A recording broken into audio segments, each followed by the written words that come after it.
Hallam and Porterfield. Oh, Porterfield has scored. A block by Tommy Wright. Phillips again. And Sunderland have scored.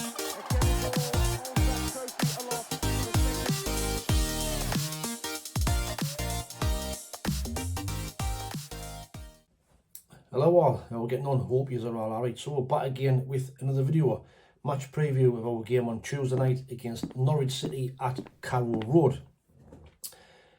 Can we build on that, excellent win at the weekend against West Brom, and make it 3 wins on the bounce? Now, interestingly enough, I don't know whether you heard Tony Mowbray after the game on Saturday. I love when you get these little nuggets of information about when he was at Sunderland. An interesting comment about some certain players. So he said this: some of the players we brought in gelled together but didn't really become part of the group we had. There were some who might sulk and moan. I sit here today and look at Sunderland's team, and week after week there is a real consistency of selection. And yet some of the players who I wouldn't say I was forced to play, but I was encouraged to play, are no longer at the club. Interesting comments. So, who do you think that is that he's talking about? The likes of Pierre Ekwa, Adel Aushish, Nazeri Rushin, Abdullah Bar have all left since Tony Mowbray left. Me personally would probably think, based on what I've seen body language wise, that Pierre Ekwa would certainly be one of them. Abdullah Bar possibly, Adel Aushish as well. Sawa said he wanted to play. So some interesting comments there from Tony Mowbray, around the hierarchy, shall we say, and what he was told to do when he was at the stadium, right? But on to Norwich now then on Tuesday night. Like I say, can we build on them 2 wins against Millwall and West Brom? Both 1-0, and both winners scored by Trey Hume. Fantastic, from Trey Hume. Been great all season. And he's another one going to be attracting, probably Premier League teams at the end of the season. But Norwich are managed by Johannes Hoff Thorup. Now, interesting one, this one. So he's never played senior football at all. He only played youth football, but then he became a coach. Now, he was in charge of Nordsjælland from January 2023 till May 2024, where he had a win percentage of nearly 50%. He then got the Norwich job in May this year, when I think David Wagner was sacked from Norwich. Now, he's been there for 43 games. He's won 14, drew 13, lost 16, got a win rate of 32%. So, it's been a bit of a mixed bag since he went there. I think it might be a bit of a big job for him, coming from where he's come from. He's got no football experience, playing men's football, if you like, and only in his second managerial job. Norwich is a big club to go and manage. Now, they would have been expecting, a push for promotion this season, but they've had a very, very mixed bag, as you can see from them figures I've just been giving you. They're currently sat in 11th place, 8 points outside the playoffs. They've played 40, won 13, drew 13, lost 14, scored 62, conceded 56. They're on 52 points. Now, you can see they do score a lot of goals. As you'll see a little bit later, they've got goals in the side all over the place, but they do concede goals as well, and that's probably been their downfall. They've probably been a little bit open at the back and conceded too many goals this season. Now, at home at Carroll Road, they're currently sat 12th in the table, played 20, won 9, drew 7, lost 4, scored 45, conceded 27, and they've took 34 points at home this season. So they are quite a strong home side. Current form though, they've only got 2 wins in 10, 3 defeats in the last 4. The only a win against West Brom was sandwiched in between defeats to Sheffield Wednesday, at Bristol City, and they lost to Plymouth at the weekend, which is a bad result for them. So they'll be looking to try and get back on track. Looking at them figures, you could possibly say that they think season's over, nothing to play for. Some of the players think already about being on the beach, but I didn't really buy that. As a professional footballer, you should always want to win every game. Like I said, they do have some really, really good players, like I've just said. There's quality players, especially at the top end of the pitch. Now they've got 2 of the top 3 scorers in the league. You know, Borja Sainz has got 17, top goal scorer. Josh Sargent's got 14. I think he's the 3rd top goal scorer. And Anth the Mackem's got 7. So Tuesday we're gonna have to really keep, you know, Sainz and Sargent quiet.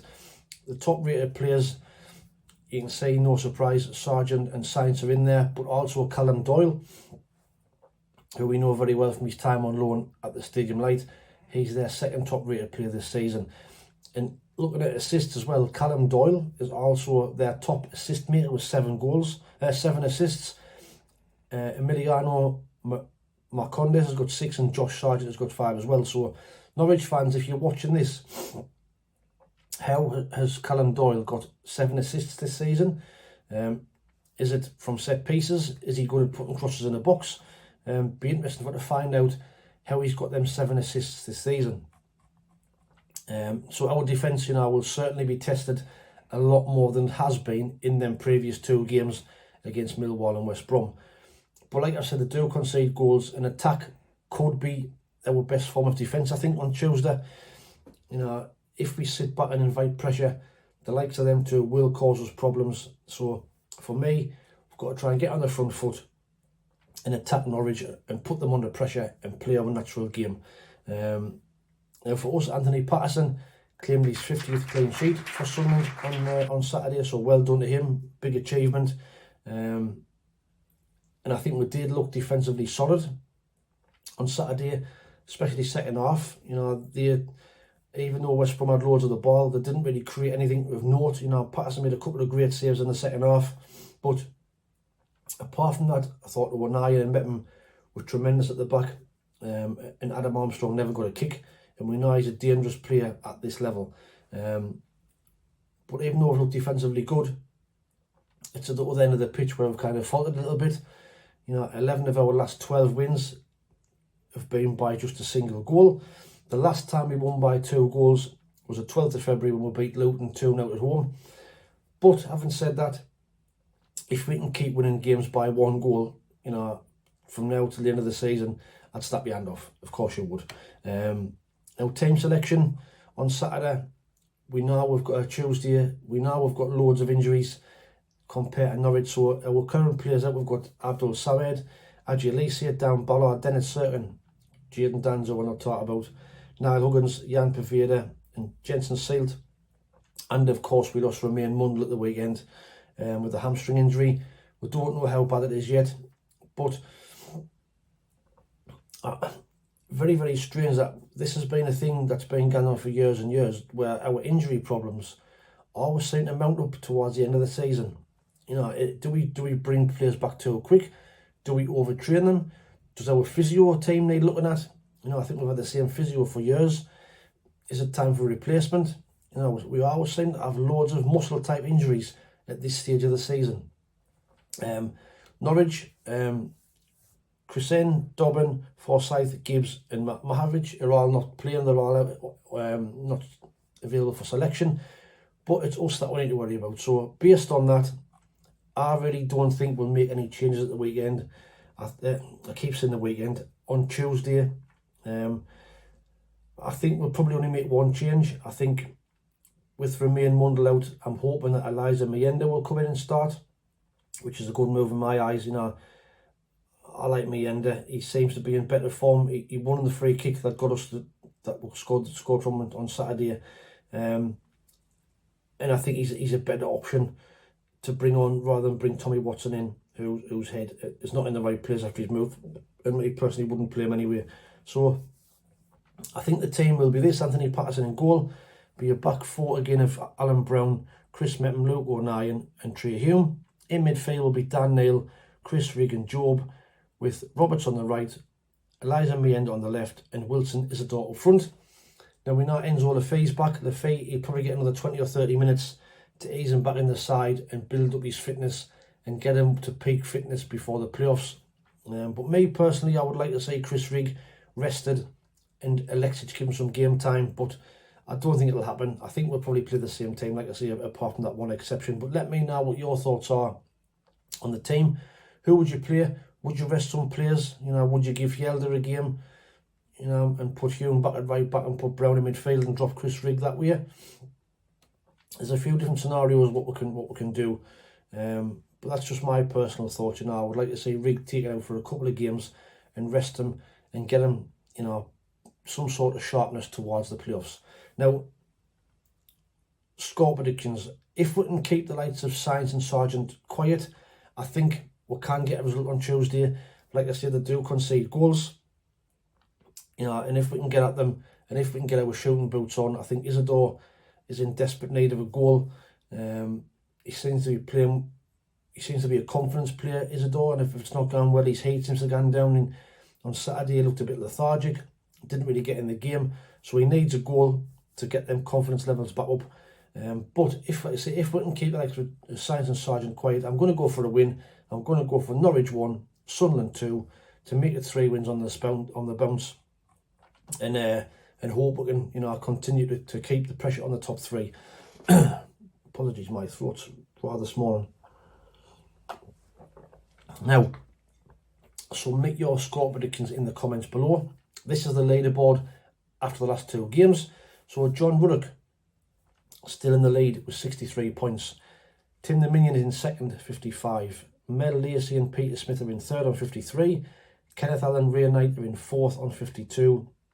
Alex Dixon, Chris Carter-Jackson, John T and Stuart Mack are in 5th on 46. David Edwards is in 6th on 45. Abraham Al-Mutwa is in 7th on 41. Gary Hoyle, Kevin Caden in 8th on 40. Brian Greener is in 9th on 39. And D Hall is in 10th on 38 points. Now, there is, you know, 30 points still to play for. So like I say, get your prediction in the comments below. See if you can get on that leaderboard and see if you can catch John Ruddock for a chance to win that new shirt for next season.